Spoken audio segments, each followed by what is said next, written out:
Si je vous demande de me citer le nom d'un astronaute, le premier qui vous vient à l'esprit est sans doute Neil Armstrong. Pas très étonnant de le retrouver en première place, puisqu'il est le premier homme à avoir marché sur la Lune. Et vu que l'histoire aime ne retenir que les premiers, il a alors un peu éclipsé le nom de la vingtaine d'autres astronautes du programme Apollo. Ce que je veux dire par là, c'est que le grand public, qui n'est pas forcément grand connaisseur de la conquête spatiale, ne retient que lui. Armstrong est un personnage très controversé, ce qui n'a pas empêché la NASA de le choisir pour la mission Apollo 11. Mais pourquoi lui et pas un autre ? Dites-vous bien que la grande majorité des Américains qui sont allés sur la Lune n'en sont pas à leur premier vol spatial. C'est le cas pour Armstrong, qui s'est déjà illustré dans 2 missions du programme Gemini. Entre avril 1964 et novembre 1966, la NASA avait réalisé une série de missions en orbite basse terrestre appelées Gemini. L'objectif était de perfectionner ce que le programme Mercury ne pouvait pas faire. On avait juste une capsule et c'est tout. Pour aller sur la Lune, il faut maîtriser les orbites, il faut maîtriser la gestion du carburant, les sorties extravéhiculaires, les amarrages, bref, tout un tas de trucs afin d'être bien préparé pour Apollo. Neil sera engagé par la NASA en 1962 et sa première mission est prévue pour le 16 mars 1966 à bord de Gemini 8. Quelques mois plus tôt, l'agence américaine avait envoyé, après une tentative qui a échoué, le module Agena, en orbite basse avec une altitude moyenne de 300 km. Le but ? Décoller depuis la Floride et s'amarrer avec l'Agena en orbite autour de la Terre. Ensuite, effectuer quelques orbites pendant 3 jours, se désamarrer, puis rentrer sur Terre. Armstrong n'y va pas seul. Il est aidé du pilote David Scott qui, lui, devra faire une sortie extravéhiculaire, c'est-à-dire dans l'espace avec une combinaison.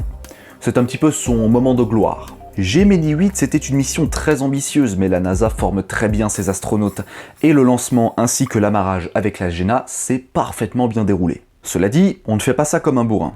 Étant commandant de la mission, Armstrong s'est amarré en s'approchant de l'Agena à la vitesse prodigieuse de 8 cm par seconde. C'est rapide. C'est rapide. Vous avez le moindre contact un peu violent ou brusque, et c'est toute votre journée qui est gâchée. Et là, pour le coup, Carglass ne vous sauvera pas. Après cet objectif rempli, le prochain le plus important, c'est la sortie dans l'espace de David Scott. Mais lors de la pause, les 2 astronautes remarquent quelque chose de très étrange. Ils tournent sur eux-mêmes. L'Agena possédait ce qu'on appelle un contrôle d'attitude. En gros, c'est un système qui permet de vérifier si les modules et les engins sont stables en orbite autour de la Terre. C'est-à-dire qu'on peut parfaitement orbiter autour de la Terre et rester stable par rapport à notre planète. Sauf que le contrôle d'attitude, il déconne un peu. Et vu que les modules ont certains défauts de conception avec des courts-circuits, ça peut vite être dangereux. Gemini 8 roule. Au sol, on se demande ce qui se passe. Est-ce que c'est un problème qui vient de l'Agena ou bien du module de commande ? L'équipage décide alors de se séparer de l'Agena pour essayer de résoudre le problème en espérant qu'il ne vient pas du module Gemini. Le problème venait du module Gemini. Et encore, il était plutôt difficile pour Armstrong de se désamarrer parce qu'il fallait le stabiliser un maximum avant de pouvoir s'en détacher. Décidément, l'Agena, c'est vraiment un générateur d'emmerde. Pourquoi je regarde dans cette direction, moi ? Sauf qu'après s'être séparé et sans le poids de l'Agena qui est bien supérieur à Gemini 8, ce dernier commence à tourner sur lui-même de plus en plus rapidement. Gemini possède un système de RCS, appelé OAMS. Ce sont des petits propulseurs qui aident à diriger le module, à ne pas confondre avec les moteurs qui permettent d'accélérer ou de freiner. Il vérifie alors tous les propulseurs jusqu'à ce qu'il comprenne que le propulseur numéro 8 est activé et bloqué. Au bout de quelques minutes, la rotation commence à devenir infernale. Au sol, on s'inquiète vraiment. David Scott est tombé dans les pommes, il ne reste plus qu'Armstrong pour sauver la situation. Mais ce dernier, à moitié évanoui et proche de la mort, sans parler de l'angoisse de sa femme qui a été contactée par la NASA pour lui informer du problème, réussit à arrêter cette rotation infernale en activant les moteurs. Bon, c'est cool, le problème est réglé. Par contre, ça précipite le retour sur Terre. Mais ils réussissent quand même à rentrer, sains et saufs, tout est bien qui finit bien. Gemini 8 est une mission dont j'ai déjà parlé en 2016 dans une très ancienne vidéo, aujourd'hui indisponible. À l'époque, je n'avais pas expliqué l'impact qu'avait eu cette mission.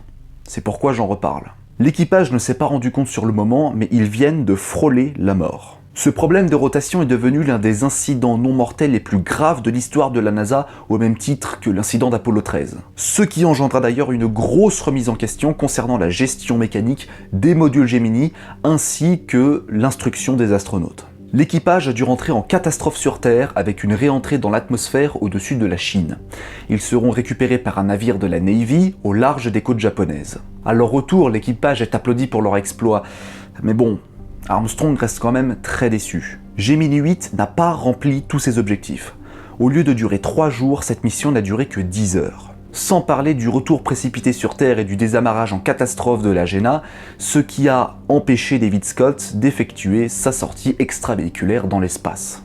Regardez-les. Ils semblent pourtant heureux lors des conférences de presse, mais cela ne les empêche pas de déprimer par la suite à cause de cet incident qui a, mine de rien, provoqué un gros choc dans la NASA.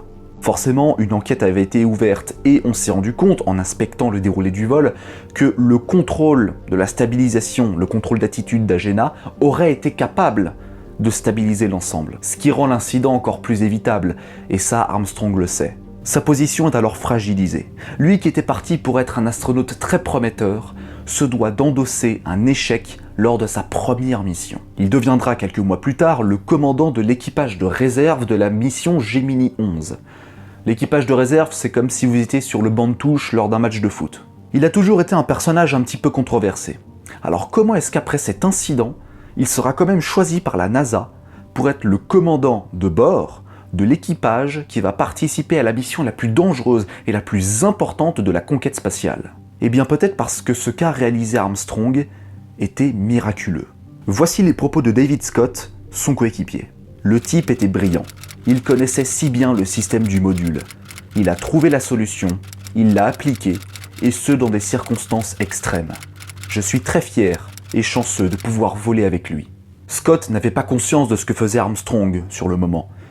Littéralement, vu qu'il avait perdu connaissance. Neil a réussi ce qu'aucun astronaute surentraîné ne pouvait faire. Quand on est à presque 400 rotations par minute, et qu'on active les moteurs pour essayer de se sortir de cette situation, il faut un courage incroyable. Et surtout, une détermination et un pragmatisme irréprochable.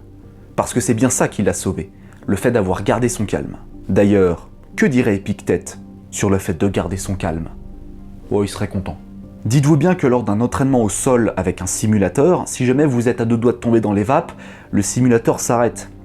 En orbite autour de la Terre à 300 km avec un incident absolument pas prévu, ça ne s'arrête pas. La NASA a rapidement conclu qu'il fallait une bonne grosse dose de pragmatisme et de sang-froid pour gérer une situation d'urgence pareille. C'est d'ailleurs pour ça que ses collègues lui trouveront un joli surnom, Mr. Cool. Il est d'un naturel blagueur, sympathique, mais en même temps, il garde son calme et peut gérer des situations extrêmement tendues. L'agence américaine l'a donc choisi pour Apollo 11 car cela correspondait très bien avec les objectifs de la mission. Quant à David Scott, qui est tombé dans les pommes et qui n'a pas pu faire sa sortie extravéhiculaire avec Gemini 8, il aura quand même droit à très bon lot de consolation. C'est un très bon pilote et il passera 10 jours en orbite basse terrestre avec Apollo 9 et il ira sur la Lune avec Apollo 15, devenant ainsi l'un des meilleurs du programme Apollo. N'oubliez pas que c'est en apprenant de ses erreurs que l'on devient plus fort. Ça a l'air complètement niais comme conclusion, mais qu'est-ce que vous voulez dire d'autre?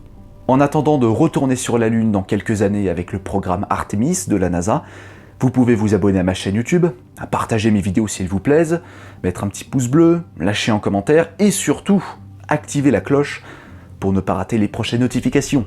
Quant à moi, je vous donne rendez-vous très bientôt pour de nouvelles aventures cosmiques. À la prochaine!